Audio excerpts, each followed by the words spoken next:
특히 코 수술을 한 상태에서 양악 수술을 받은 경우에는 실리콘의 위치나 아니면 코끝의 위치, 그 다음에 삽입된 연골의 위치 등이 이동할 수 있기 때문에 그런 경우에도 재수술은 고려해 봐야겠습니다.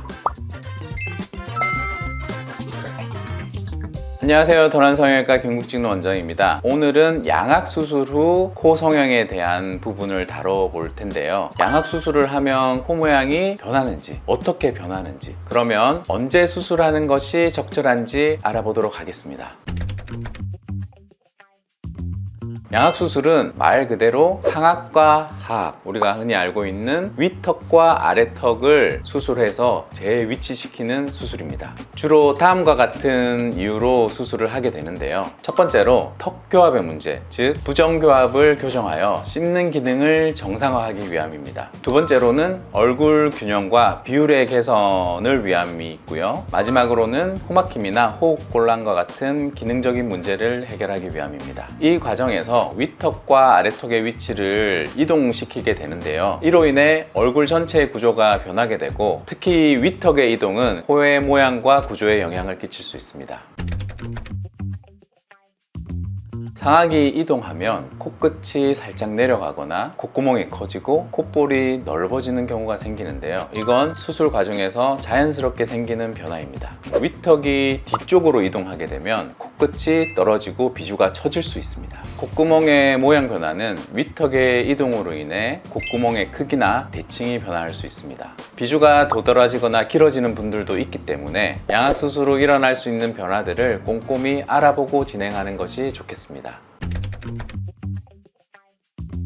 반드시 양악 수술 후 코 성형을 해야 되는 것은 아닙니다. 하지만 기능상의 문제가 생겼거나 아니면 코 모양이 심각하게 변화해서 이거를 개선하지 않고는 본인이 이 컴플렉스를 가지고 살아가기 힘들 때, 이때는 당연히 코 수술을 생각해 봐야겠죠. 특히 코 수술을 한 상태에서 양악 수술을 받은 경우에는 실리콘의 위치나 아니면 코끝의 위치, 그 다음에 삽입된 연골의 위치 등이 이동할 수 있기 때문에 그런 경우에도 재수술은 고려해 봐야겠습니다. 양악 수술 후 변화된 코 모양을 보고 마음이 급할 텐데요. 그래서 바로 수술을 해야 되지 않나 생각하는 분들이 많습니다. 하지만 그렇지 않습니다. 양악 수술 후 코 주변 조직이 안정화되는데 6개월에서 1년의 시간이 필요합니다. 따라서 붓기도 좀 빠지고 딱딱해졌던 조직들도 좀 부드러워진 한 6개월에서 1년이 지난 다음에 수술을 계획하는 것이 좋겠습니다.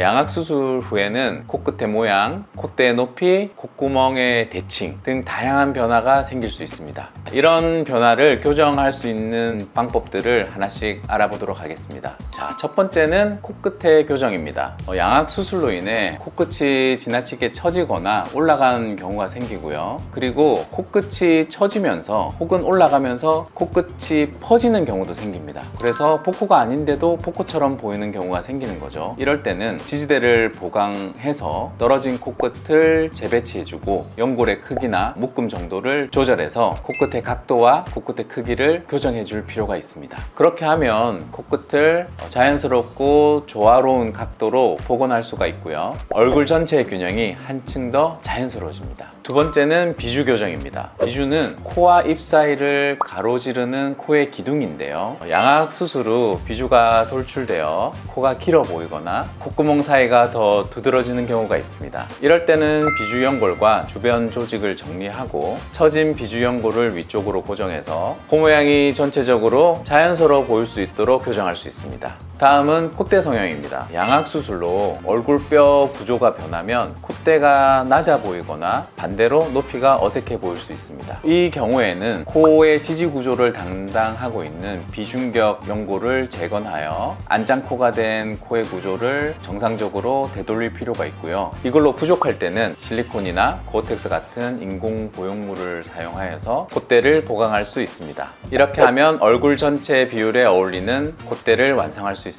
네 번째는 비중격 교정술입니다. 양악 수술 후 코 내부 구조가 변하면서 코막힘과 같은 기능적인 문제가 생길 수 있는데요. 이럴 때는 틀어진 비중격 연골을 교정하여 숨쉬기 불편한 문제를 해결하고 코 내부와 외부의 균형을 함께 맞출 수 있습니다. 그리고 필요할 때는 비염 수술을 통해서 공간 확보를 할 수도 있겠습니다. 마지막으로 콧구멍 교정입니다. 양악 수술로 인해 콧구멍 크기가 달라지거나 대칭이 어긋나는 경우가 생길 수 있습니다. 이럴 때는 콧볼을 축소해 주거나 비공 바닥을 축소하거나 넓혀서 대칭과 조화를 맞출 수가 있습니다. 그래서 전체적으로 더 균형 잡히고 자연스러운 코 모양을 만들 수 있습니다. 오늘은 이렇게 양악 수술 후 코 성형에 대한 이야기를 나눠보았습니다. 변화된 코 모양을 개선하기 위해 다양한 코 성형 방법이 있는데요. 하지만 중요한 건 전문가와 충분한 상담을 통해 본인에게 맞는 방법과 적절한 시기를 찾는 것입니다. 양악 수술 후 코 성형은 던안성형외과에서 상당히 전문적으로 다루고 있는 부분입니다. 양악을 한 병원에서 던안성형외과를 소개시켜 주기도 하고 검색을 통해서 찾아오기도 하는데요. 더 궁금하신 부분이 있으면 던안성형외과로 문의 주시길 바랍니다. 지금까지 던안성형외과 김국진 원장이었습니다.